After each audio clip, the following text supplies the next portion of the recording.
Namaskar, my dear friend, and welcome to another episode of Decoding the Cosmic Code. I am your friend Kiran Shetty, and today I have a story to share with you. A story that might change the way you see your own future.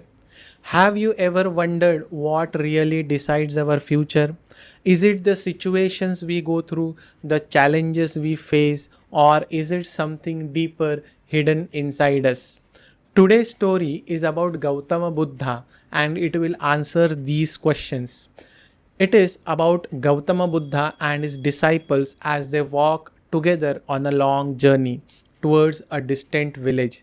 And along the way, something happens, something that reveals a deep truth about destiny.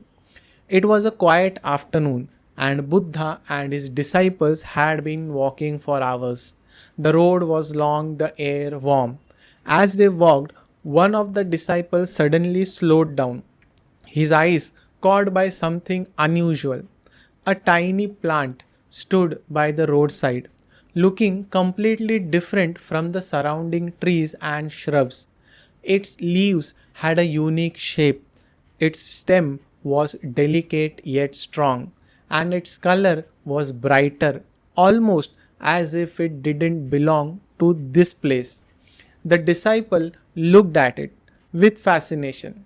How did this little plant end up here among all these tall local trees? How could something so different survive here? Curious, he turned to Buddha and said, Master, it is believed that you are a Trikala Jnani, one who knows the past, present, and future. You can see beyond what is visible. Tell me, do you know the future of this little plant? Will it survive here? There was no challenge in his voice for his master, no disrespect for his master, just genuine curiosity and a small test. Buddha stopped walking and turned towards the plant. He didn't answer immediately. Instead, he sat down in front of that little plant, closed his eyes, and meditated. The air around them grew still. The disciples watched in silence as their master remained motionless, deeply absorbed in meditation. After a few minutes, Buddha opened his eyes. His expression was calm, peaceful, as always. Buddha said, This little plant will grow into a huge tree in the coming years. The disciple listened carefully, but a thought crossed his mind, a thought driven by curiosity and to test his master. He slowly stepped forward, kneeled beside the plant, and without hesitation, he pulled it from the ground. The tiny roots snapped, the fragile stem trembled in his hand. He looked at the plant for a moment, then threw it onto the ground. Turning back to Buddha, he said softly, Master, forgive me, but this time you are wrong. A quiet moment passed. Buddha didn't react. He didn't scold the disciple. He didn't debate. He simply looked at the fallen plant and smiled. Then, without a word, he stood up and continued walking towards the village. The disciples followed their master, each one in deep thought. That night, the village was hit by a heavy storm. Rain poured down endlessly, and strong winds shook the trees. The earth drenched in water, and streams of mud flowed across the land. Buddha and his disciples stayed in the village for a week. On their way back, they walked the same path. As they approached the spot where the plant had been, the disciple who had uprooted it suddenly stopped at that spot. There, just a few meters away from the path, was the same little plant, not standing tall but bent, little bit tilted, yet alive. Its root had been buried deep again, covered by the soil carried by the rain. Life had returned to it. It had survived. The disciple's breath caught. His heart filled with regret. He turned to Buddha with teary eyes, fell at his feet, and said, Master, I tried to kill this plant just to prove my point, but I failed. Please forgive me. Regret filled his heart, and disciple said to Gautama, "But tell me one thing, master. When you meditated in front of this little plant, what did you see? Did you see me uprooting it?"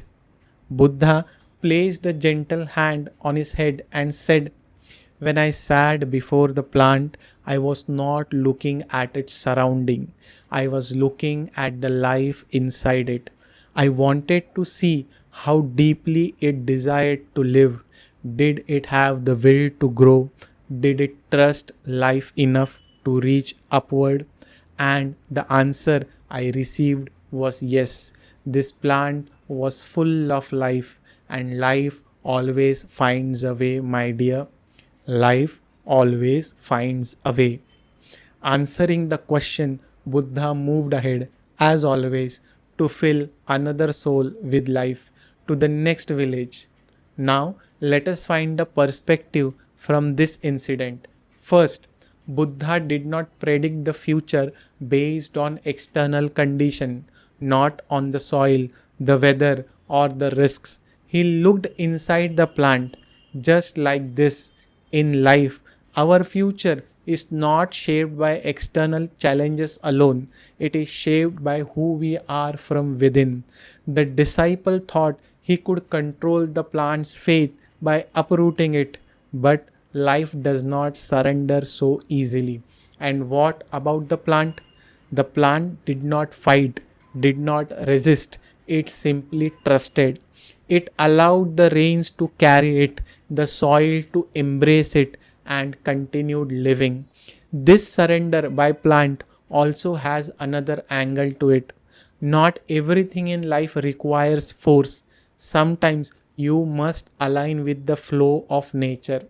Surrender with a will, a sankalpa, and trust the universe. My dear friend, an astrologer does not predict your future based on your current situation. You might tell him, "I lost my job, I am facing troubles in my relationships," but these are just external events, like the storm that uprooted the plant. A true astrologer must look deeper, beyond the surface, into the essence of who you are, because your chart holds the potential of your soul. And just like the little plant, if your inner will is strong, no external challenge can stop you from growing. Dear friend, I hope this story gave you something deep to reflect upon. So please give it a like and subscribe to Decoding the Cosmic Code. If you enjoyed this episode, please share this with your near and dear ones. Until next time, use your free will to design the faith you desire and work on your inner potential. If you want to understand your potential through astrology, I offer one-on-one consultations. You can connect me with the number given in the description box. Until next time, trust the process, look within, and smile. Thank you.